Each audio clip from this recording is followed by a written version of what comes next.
the number one question, because everyone's concerned about inflation, but there's a big backstory there. But I always say when it comes to your own money, everybody has a PhD in economics. You don't need Larry Summers to tell you what's going on with your budget and your ability to feed your family or keep a roof over your head.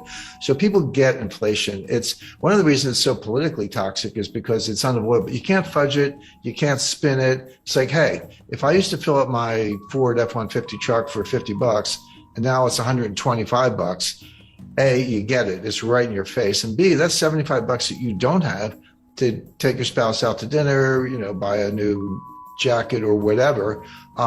So there's kind of demand destruction at the same time you're spending more money on the one thing you can't do without. So people get it. But then from there, the question I get the most is, hey, Jim, is this going to cause a recession? Are we going to have a recession? And as recently as a few months ago, I would say, yeah, I think so. You can see it coming late this year, early next year. Now I say, we're in a recession. I mean, it's not coming, we're in it. And there's data. I never make statements like that, Brian, without supporting it. We know that the standard definition of a recession is 2 consecutive quarters of declining GDP. There are a few more bells and whistles having to do with unemployment and a few other things, but that's the rule of thumb. So based on that, and based on the best available estimate for a second quarter, likely to be accurate, we're in a recession today. Now, it's not severe, but that's like saying I'm in bed with pneumonia, but I'm not dying. Well, okay, but we're in a recession right now.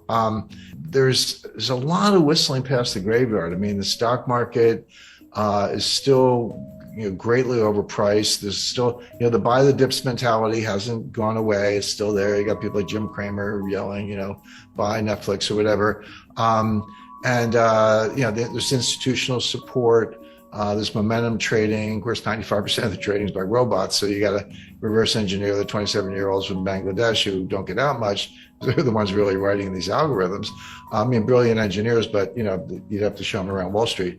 So all that's going on. So we haven't really seen the market collapse, stock market collapse that I would expect in association with a severe recession has not happened yet. This is just going to play out. It'll get worse as the year goes on. All right, so you're expecting a major correction in stock markets on the back of a recession. I'm not alone. I mean that is my expectation. I have my own models and I look at it closely. But if you listen to Michael Burry, Jeremy Grantham, Charlie Munger, these people have been around and they run hundreds of billions, and they're saying the same thing. So, so every now and then someone will throw some statistic at me and I go, how long is your time series? And I go, we took it back 5 years. I was like, talk to me if you've done it for 100 years, because that's a little more meaningful. But Jeremy Grantham actually did do a 100-year time series and looked at bubbles all over the world, 1929 US, 1989 Japan, 2000 dot-com stocks, and many others. And he said he's never seen anything like it. It's a triple greatest bubble of all time times 3 in the sense that it's real estate, stocks, and other asset classes. So I do. That is my view, but it's shared by a number of other analysts. And that would mean like S&P coming off another 20-30%. Yes. And again, you have to remind people. 1929, the stock market fell 22% in 2 days. It wasn't one day. It was like 12% one day, 11% the next day. So 23% over 2 days. But that wasn't the crash. I mean, that was the beginning of the crash. This Dow Jones fell 82% from top to bottom. Now, it took 3 years. It bottomed in June 1932. Started in October 1929, so not quite 3 years. But that fell 82%.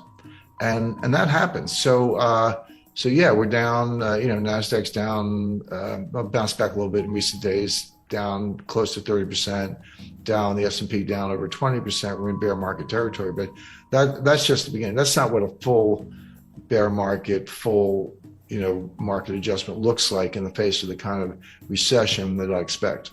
Talk to me about inflation, because, I was looking at some of the inflation numbers and you have to go back to the 80s to see anything that's approaching double digit. I remember being just a kid hearing about double digit inflation. I could kind of remember the gas pumps, the lines at the gas. It's like a distant memory of me in the 70s. But how do you talk to younger people these days about what inflation is or it means, because I don't think people really grasp what it actually means to your savings or to the economy in even a medium term. Well, that's exactly right, Brian. And if you, you're a little younger than I am, but I lived through it. I started my career in banking in 1976, and I remember my wife and I used to kid each other. She was in advertising, I was in banking, and the inflation was so bad, you'd get a raise every like 4 or 5 months, and you didn't have to ask. They would just give it to you because they knew that you were going to quit if they didn't keep up. So she would get a raise, and she was making more than I was at the time. So we'd go out to dinner, and then I would get a raise, and I was making more than she was. So we would just tease each other about that. But that's how it was.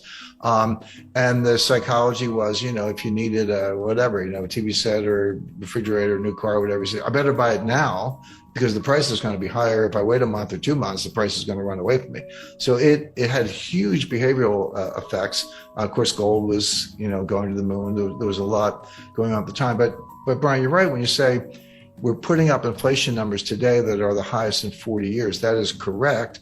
But I remind people, the inflation in 1981 was the end of a 10-year period of inflation. That was when Volcker finally got it under control. But you go back to 70, between 77 and 81, so that 5-year period, the dollar lost 50% of its purchasing power, not 15, 50.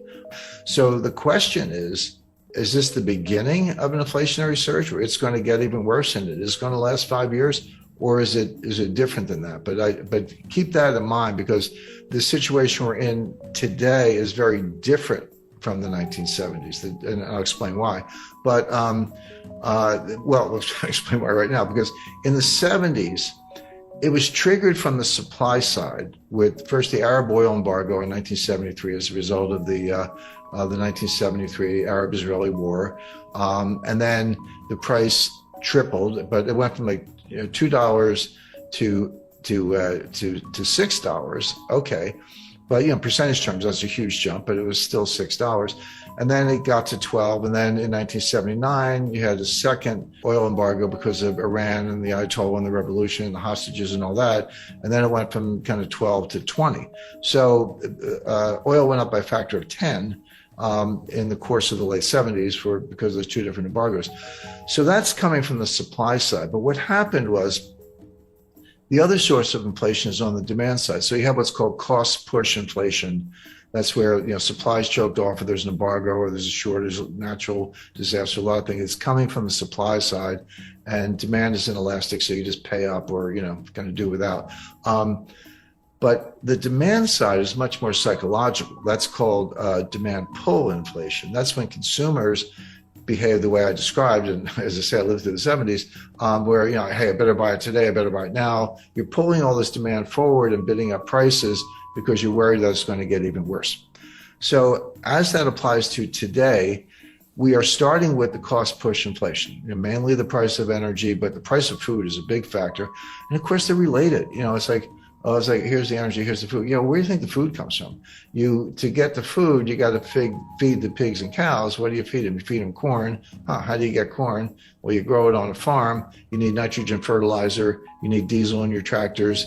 You get the food. You got to put it in a truck to get it from point A to point B.